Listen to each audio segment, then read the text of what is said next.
국제회계기준위원회가 새 국제회계기준을 발표하면서 보험업계 지각 변동이 예고됐습니다. 부채 규모와 수익 기준이 달라져 각 보험사의 자본 확충 작업이 분주해질 전망입니다. 금융당국의 2차 로보어드바이저 테스트베드 심사가 시작됐습니다. 금융위원회는 테스트베드를 통과한 증권사에 로보어드바이저 투자 자문과 투자 일임 업무를 허용합니다. 미분양 무덤으로 불리던 화성 동탄 이신도시의 미분양 물량이 줄어들고 있습니다. 수도권 남부 지역 전세시장 안정에 도움이 될 것으로 기대됩니다. 하우스 오브 더 퍼플부터 라이브러리 시리즈까지 현대카드의 멤버십 전용 라운지가 주목받고 있습니다. 기존 고객의 충성도를 높이는 것은 물론 잠재 고객을 유입하는 데 효과를 보고 있습니다.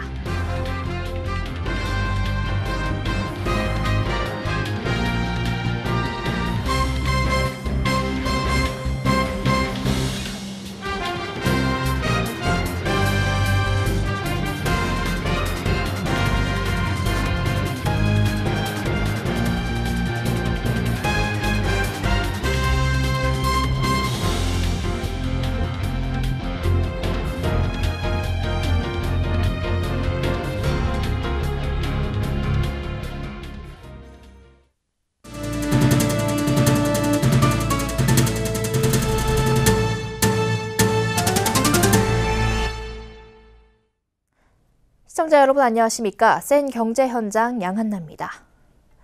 국제회계기준위원회가 새 국제회계기준의 구체적인 내용을 확정 발표했습니다. 새 회계기준은 2021년부터 도입될 예정인데 보험 부채 규모와 지급 여력 비율 등이 달라져 보험업계 지각 변동이 예상됩니다. 이에 따라 자본 확충 등 대응 방안 마련에 보험업계가 분주해질 전망입니다. 정훈규 기자입니다. 오는 2021년 도입 예정인 새 국제회계기준 발표에 보험업계가 술렁이고 있습니다. 새 회계기준은 부채를 기존의 원가 대신 시가로 평가하는 것이 핵심입니다. 즉 보험사가 가입자에게 줘야 하는 보험금인 보험부채 평가 방식을 보험사가 계약 때 제시한 예정이율이 아닌 결산 시점의 실제 위험률과 시장금리로 바꾸는 겁니다. 이 경우 과거 고금리로 금리 확정형 상품을 많이 팔았던 생명보험 회사들은 현재와 같은 저금리 상황에서 부채 규모가 크게 늘어납니다. 한국은행은 생보사들의 부채 규모가 2021년까지 지난해 9월 수준으로 유지될 경우 등을 가정해 부채 증가 규모가 최대 33조 원에 달할 것으로 추정한 바 있습니다. 보험사의 수익 인식도 달라집니다. 기존에는 고객에게 보험료를 받은 시점에 보험료 전부를 수익으로 받습니다. 새 회계기준에서는 해약 환급금과 같은 위험 보장과 관련 없는 금액을 제외한 보험료를 수익으로 간주합니다. 한국회계기준원은 영국에서 발표된 새 회계기준의 내용을 번역해 다음 달 말부터 순차적으로 공개할 예정입니다. 이후 국내 업계 영향을 분석하고 이해 관계자의 의견을 수렴해 1년 뒤인 내년 5월 한국채택 국제회계기준을 공표할 계획입니다. 지난 2013년 새 국제회계기준의 초안이 마련된 뒤 대규모 자본 확충이 필요하다는 사실은 이미 알려졌지만 그간 국내 보험사들은 관망하는 자세를 취해왔습니다.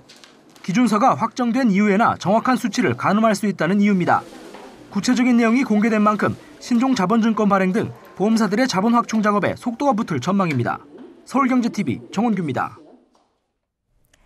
로보어드바이저란 빅데이터를 이용해 금융상품을 추천해주고 고객의 자산을 운용하는 인공지능 프로그램을 말합니다. 금융위원회는 이 로보어드바이저가 무분별하게 이용돼 투자자들이 손해보는 걸 막기 위해 지난해부터 테스트베드를 통해 안정성 심사를 하고 통과한 로보어드바이저에 한해 투자 자문 등 서비스를 허용키로 했는데요. 일부 증권사들이 이 심사를 통과하고 다른 증권사들도 추가로 심사에 참여하면서 로보어드바이저 경쟁이 더 치열해지고 있습니다. 김성훈 기자가 보도합니다. 증권사들이 지난해부터 경쟁적으로 로보어드바이저를 활용한 상품을 출시하면서 로보어드바이저는 업계에서 가장 주목받는 기술이 됐습니다. 하지만 검증되지 않은 로보어드바이저로 투자자가 피해 입는 것을 막기 위해 금융위원회에서는 지난해 9월 1차 로보어드바이저 운용심사, 이른바 테스트베드를 열었습니다. 금융위원회는 테스트베드를 통과한 로보어드바이저에 한해 투자 자문과 투자 일임 업무를 허용하기로 했습니다. 지난 2일 이와 관련된 자본시장법 시행령 개정안이 국무회의를 통과하면서 앞으로는 최초 계약 이외에는 사람이 전혀 개입하지 않는 로보어드바이저 상품이 출시될 전망입니다. 지금까지는 금융당국의 지침에 따라 투자자 성향 분석, 자산 배분, 포트폴리오 구성 등 각 단계에서 전문가가 의무적으로 개입해야 했습니다. 지난달 끝난 1차 테스트패드 결과 NH투자, SK, 한화, 키움증권이 적합 판정을 받았고 대신증권도 최근 자체 개발한 로보어드바이저의 심사 통과를 발표했습니다. 한국투자증권 등 다른 증권사들도 이달 말부터 시작되는 2차 테스트패드에 참여하기로 하면서 지난해에 이은 증권사들의 제2차 로보어드바이저 경쟁이 시작될 것으로 보입니다. 다만 로보어드바이저 운용사가 고객을 대면하지 않고 온라인으로 이름 계약을 할 수 있는 비대면 이름 계약은 아직 허용되지 않고 있어 개정이 필요하다는 목소리가 높습니다. 업계에서는 운용 비용을 낮추고 고객의 편의를 높이기 위해 비대면 이름 계약이 반드시 허용돼야 한다는 입장이지만 금융당국은 형식적 투자자 성향 파악으로 불안전 판매와 투자자의 피해 사례가 늘어날 우려가 있다며 반대하고 있습니다. 서울경제TV 김성훈입니다. 미분양 아파트가 급증해 미분양 무덤으로 불렸던 경기도 화성 동탄 이신도시에서 미분양 물량이 줄고 있습니다. 여기에 올해 새 아파트 공급도 줄어들 것으로 예상되면서 미분양 우려는 사그라들 것으로 관측되는데요. 반면 공사를 마친 새 아파트 입주는 작년보다 2배가량 늘어나 경기 남부권 전세 시장 안정에 도움이 될 것으로 예상됩니다. 보도에 정창신 기자입니다. 경기도 미분양 현황 자료를 살펴보면 동탄 이신도시가 속한 화성 지역 미분양은 1,765가구로 나타났습니다. 화성 미분양은 지난해 11월 262가구에서 12월 3,617가구로 1,281% 증가해 미분양 무덤이란 오명을 썼습니다. 하지만 올 들어 추세를 보면 꾸준히 줄어드는 모습을 나타내고 있습니다. 업계에선 청약 통장이 있어야 분양받을 수 있는 신규 분양 아파트보다 청약 통장이 필요 없는 미분양 물량에 내 집 마련 수요가 발길을 돌린 결과로 분석하고 있습니다. 11.3 대책으로 청약 여건이 까다로워지자 청약 통장이 필요 없는 미분양 아파트로 수요자들이 눈을 돌리면서 최근에 미분양 물량이 줄어들고 있는 것으로 보입니다. 업계에선 이 같은 미분양 감소세는 당분간 이어질 것으로 예상하고 있습니다. 부동산 114 조사에 따르면 올해 동탄 이신도시의 분양 물량은 13,156가구입니다. 지난해 2616가구와 비교하면 36% 줄어든 수치입니다. 보통 분양시장에선 특별한 악재가 없을 경우 공급이 줄면 미분양이 줄어드는 효과가 나타납니다. 한편 동탄 이신도시의 새 아파트 입주는 크게 늘어나는 것으로 조사됐습니다. 올해 입주 예정 물량은 13,156가구로 지난해 입주 물량이 7,811가구였던 것과 비교하면 2배가량 늘어나는 겁니다. 특히 내년엔 올해 입주 물량보다 62% 늘어난 21,307가구가 집들이할 예정입니다. 업계에선 동탄 이신도시 입주가 늘어나면 싼 전세 매물이 시장에 쏟아지는 만큼 용인과 수원, 화성, 오산 등 수도권 남부 지역 전세 시장이 안정될 것으로 예상하고 있습니다. 서울경제TV 정창신입니다. 유명 연예인들도 자주 찾는다는 현대카드 하우스 오브 더 퍼플. 서울 주요 도심마다 있는 현대카드 라이브러리. 트렌디한 사람들이 몰려드는 곳인데 현대카드를 소지하거나 그 친구여야만 입장이 가능합니다. 현대카드는 왜 이런 공간들을 꾸준히 내놓는 걸까요? 앵커 리포트입니다. 현대카드의 프리미엄 고객만 입장할 수 있는 멤버십 라운지 하우스 오브 더 퍼플.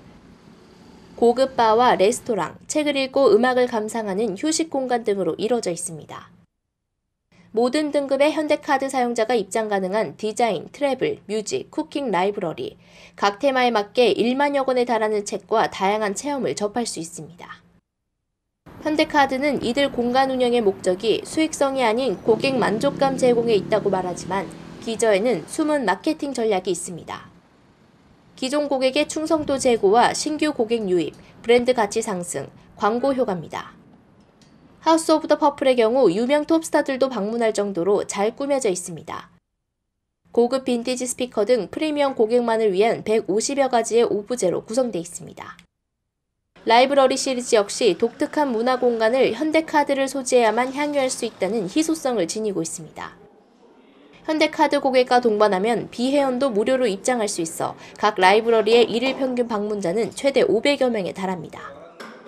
자연스럽게 현대카드 고객은 차별화됐다는 인상을 만들어 기존 고객의 만족감을 높이고 고급 트렌디한 라이프 스타일을 쫓는 잠재 고객을 새로 유입할 수 있는 겁니다. 광고 효과 역시 만만치 않습니다. 현대카드에 따르면 이들 공간을 운영하는 데 드는 연간 운영비는 일반 광고비보다 훨씬 저렴합니다. 실제 현대카드는 기존 광고를 5분의 1 수준으로 줄이는 대신 문화, 체험 마케팅 등으로 브랜드 인지도를 높여가고 있습니다. 유명 맛집을 50% 할인해주는 고메위크, 세계적인 아티스트의 공연을 여는 슈퍼 콘서트도 그 일환입니다.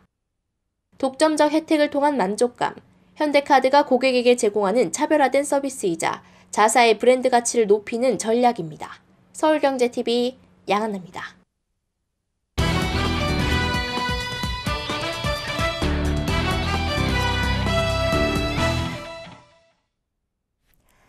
최근 주력 사업이었던 무선 사업이 성장 정체를 보이면서 통신사들이 신사업 찾기에 골몰하고 있는데요. 최근에는 만년 적자 사업으로 치부되었던 IPTV 사업이 매출 효자 노릇을 충실히 해내고 있습니다. 통신 3사는 IPTV를 수익성 높이기에 총력을 다하고 있는데요. 이보경 기자와 이야기 나눠보겠습니다. 안녕하세요. 네, 이 기자, 이 IPTV 사업의 매출이 많이 좋아졌다고 하는데 올해 1분기 실적은 어땠습니까? 네. 통신 3사의 올해 1분기 실적을 살펴보면요. 세 곳 모두 IPTV 매출이 작년 동기보다 10에서 20% 정도 뛰었습니다. 안정적인 성장세를 보인 건데요. 또 IPTV는 지난해에도 20에서 30% 고성장세를 기록했습니다. IPTV 3사가 이렇게 눈부신 성장을 이어가면서 이제는 케이블 TV 가입자를 거의 따라잡는 수준까지 올라왔습니다. 네, IPTV의 성장세가 놀라운데요. 일각에서는 이제 성장할 만큼 다 성장한 게 아니냐라는 이야기도 나오는데 이 성장세가 앞으로도 계속될까요? 네, 전문가들은 여전히 IPTV 성장세, 양적, 질적 성장 모두 가능하다는 판단입니다. 우선 케이블 TV에 비해서 콘텐츠가 다양하고요. 또 유무선 결합이 용이하기 때문에 가입자들은 더 늘어날 것으로 전망이 됩니다. 또 IPTV에서 가장 중요한 부분이 VOD 매출인데 2015년 기준 IPTV 3사의 VOD 매출은 4,680억 원으로 17.8% 늘었습니다. 통신 3사가 독자적인 콘텐츠를 개발하고 있고 또 고객들도 돈을 내고 영상을 보는 것에 익숙해지면서 앞으로도 이런 상승 추세가 가능할 것으로 보입니다. 또 여기에 홈쇼핑 송출 수수료 수익도 늘어날 것으로 보이는데요. 홈쇼핑 사업자들은 IPTV나 케이블 TV 등의 채널을 확보하고 방송을 송출하기 위해 송출 수수료를 냅니다. 현재 홈쇼핑 송출 수수료는 케이블이 7,714억 원인 반면에 IPTV는 2,404억 원에 그치고 있습니다. 그렇지만 IPTV와 케이블 TV 가입자 수가 비슷해진 만큼 홈쇼핑 송출 수수료가 케이블과 엇비슷한 규모로 상승할 것으로 기대됩니다. 네, 말 그대로 돈이 되는 사업인 만큼 통신 3사의 경쟁도 치열하게 나타나는 것으로 보이는데요. 이 통신사들이 경쟁력 강화를 위해서 특히 콘텐츠 차별화에 역점을 두고 있다고요? 네, 그렇습니다. 통신 3사는 결국 가입자를 늘리고 수익성을 높이는 것이 바로 콘텐츠라는 판단하에서 콘텐츠 차별화에 총력을 다하고 있습니다. 직접 콘텐츠를 제작하거나 업체들과 손을 잡고 독점 VOD를 내놓는가 하면 독자적인 기술을 적용한 새로운 형태의 콘텐츠도 내놓고 있습니다. 우선 오늘 KT가 내놓은 서비스인데요. 텔레비전에 내가 나왔으면 정말 좋겠다라는 동요를 현실로 만들었습니다. 이 어플을 깔고 아이를 핸드폰으로 찍으면 TV 속으로 쏙 들어갑니다. 캐릭터 핑크퐁과 같이 춤을 추고요. 우주를 체험하는 모습도 볼 수 있는데요. 이 핑크퐁 외에 미니언즈나 뽀로로 같은 아이들이 좋아하는 캐릭터와 함께 있는 것 같은 경험을 주는 서비스입니다. 실시간으로 객체를 추출하고 합성하는 하이퍼 VR 기술을 통해서 가능해진 서비스인데요. KT는 이외에도 다양한 기술과 콘텐츠를 지속적으로 개발해 나가겠다는 입장입니다. 얘기 들어보시죠. 우선 KT가 유일하게 제공하는 인공지능 TV인 기가지니와 360도 VR에 적용을 갖다 할 계획이고요. 다음에 콘텐츠 분야에서는 스포츠와 예능 등 다양한 분야의 콘텐츠 장르로 지속적으로 확대할 예정입니다. 이렇게 기술과 콘텐츠가 접목된 새로운 경험을 고객들한테 제공할 계획이고, 네, 또 SK 브로드밴드는 이동진, 김중혁의 영화당을 통해서 고객의 관심을 불러일으킬 수 있는 다양한 콘텐츠에 대한 설명을 통해서 콘텐츠 가이드를 제공하고 있습니다. 또 티버스터, 꼬마 로봇 로니 등 독점 투자작을 수급해서 콘텐츠 차별화를 꾀하고 있습니다. 또 LG U+는 인기 유튜브 콘텐츠를 U+TV의 가상 채널로 편성을 해서 TV로 유튜브를 볼 수 있도록 했고요. 또 U+ 가족 방송 서비스도 하고 있습니다.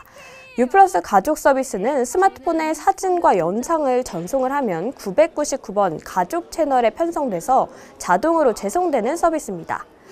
실시간 송출도 되는 서비스고요. 또 세계 최정상 오케스트라, 발레단, 미술 전시 등 공연 예술 콘텐츠를 총 350편 등 공연 예술을 집안 거실에서 VOD로 감상할 수 있는 U+TV 아트 & 클래식 서비스도 제공하고 있습니다. 네, 통신사들이 IPTV의 콘텐츠 개발에 주력하고 있는 모습인데요. 콘텐츠 말고도 인공지능을 활용한 기술 경쟁도 치열하다고요? 네, 그렇습니다. 먼저 KT는 AI 비서를 탑재한 IPTV 셋톱박스 기가진이를 내놨습니다. 또 SK 브로드밴드도 SK텔레콤이 개발한 음성인식 기반의 AI 플랫폼 누구를 BTV와 연동한 서비스를 선보이고 있습니다. 또 LG U+ 역시 IPTV 셋톱박스에 AI 비서를 탑재한 서비스를 개발 중에 있다고 밝혔습니다. 네, 통신 3사의 IPTV 사업에 대해 이보경 기자와 이야기 나눠봤습니다. 오늘 말씀 고맙습니다.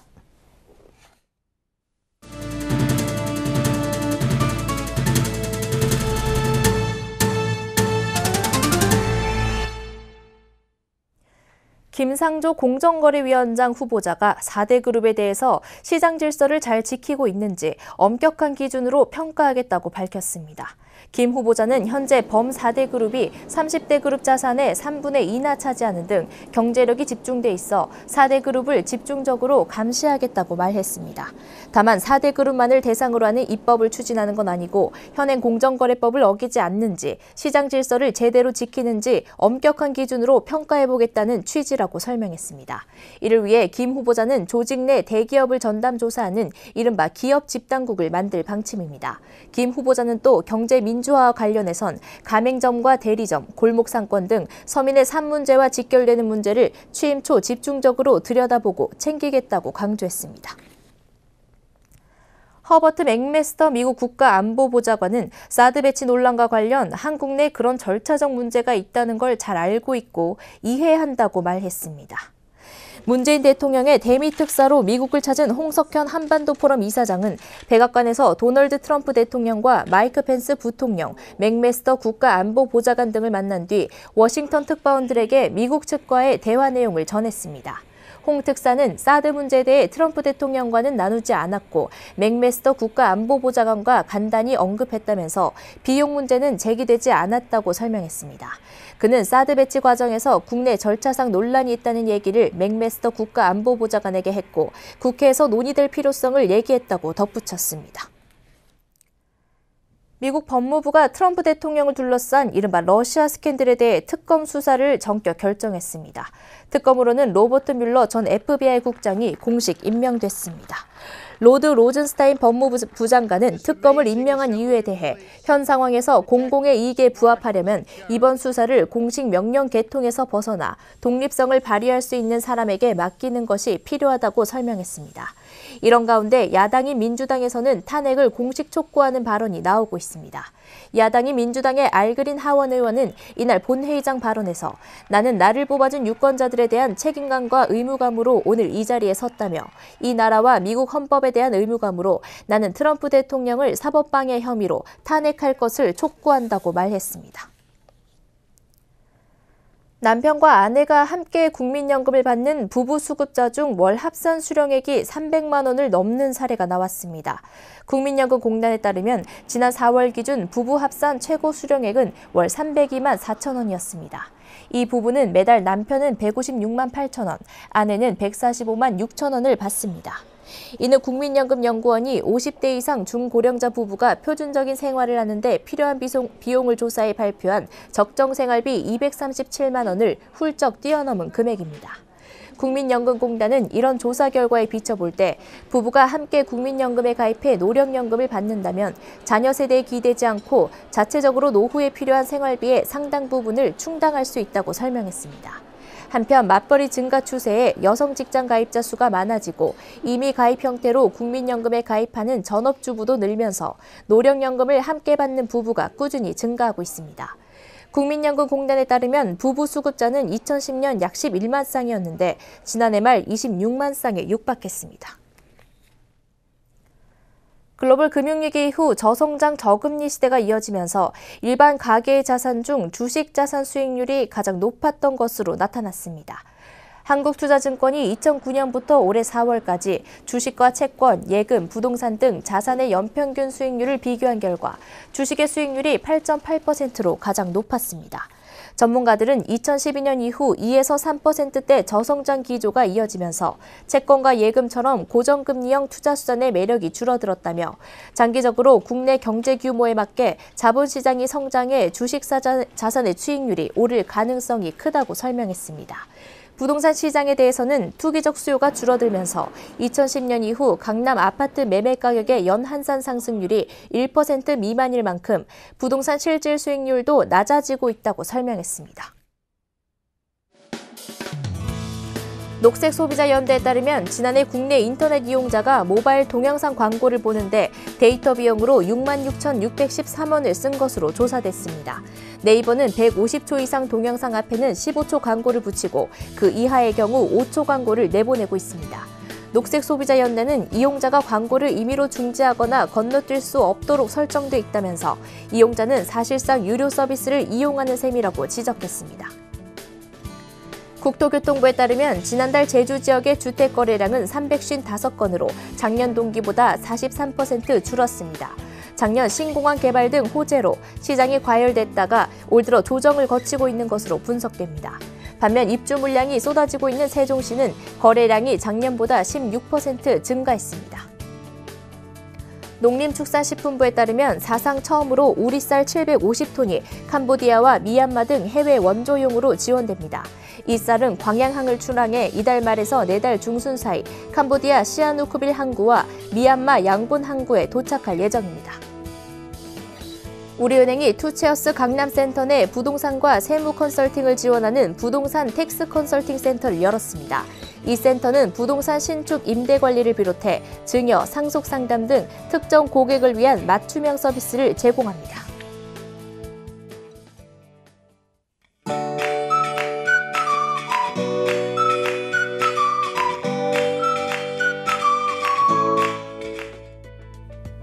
안녕하세요. K웨더 라이프스타일 예보 최씨입니다. 내일 낮에는 마치 여름 같겠습니다. 서울의 낮 기온 29도로 예년보다 높겠고요. 오늘보다도 높겠습니다. 7월 상순에 해당하는 기온으로 덥겠습니다. 대구는 31도, 광주는 30도로 역시 예년보다 높겠고요. 무려 7월 하순에 해당하는 여름 더위를 보이겠습니다. 여기에 자외선 지수도 나쁨 단계까지 올라가겠고요. 이 한낮 자외선이 오존의 생성을 활발하게 오후 2시에서 5시 무렵이면 오존 농도도 높게 올라갑니다. 호흡기와 심장질환자는 각별한 주의가 필요하겠습니다. 다행히 하늘은 고기압의 영향으로 맑겠습니다. 다만 중부지방으로는 오전에 미세먼지 농도가 높게 올라갈 때가 있겠는데요. 한때 나쁨 단계 예보돼 있어 이 점도 유의하셔야겠습니다. 다음은 자세한 지역별 내일 날씨를 나절 예보를 통해서 살펴보겠습니다. 전국이 비 소식 없이 맑겠습니다. 다만 낮 최고 기온이 서울 29도, 춘천, 청주 역시 30도까지 오르면서 덥겠습니다. 동해안 지방의 아침 기온 울진 16도를 보이겠지만 점차 기온이 올라 한낮에는 30도 안팎까지 오르겠습니다. 남부지방 한낮에 대구 31도, 광주는 30도까지 올라 무척이나 덥겠고요. 전주는 28도, 부산은 26도로 예상됩니다. 해상의 하늘도 맑겠지만 동해상으로는 파고가 높게 있는 곳이 있겠는데요. 바다의 물결 최고 2.5m까지 다소 높게 있는 곳이 있겠습니다. 항해하거나 조업하는 분들은 유의하시기 바랍니다. 당분간 대부분 지방이 별다른 비 예보 없이 구름만 다소 지나는 날씨가 이어지겠습니다. 다만 주말에는 기온이 더 올라 서울의 낮 기온 30도 가까이 오르는 등 더욱 더워지겠습니다. 날씨였습니다.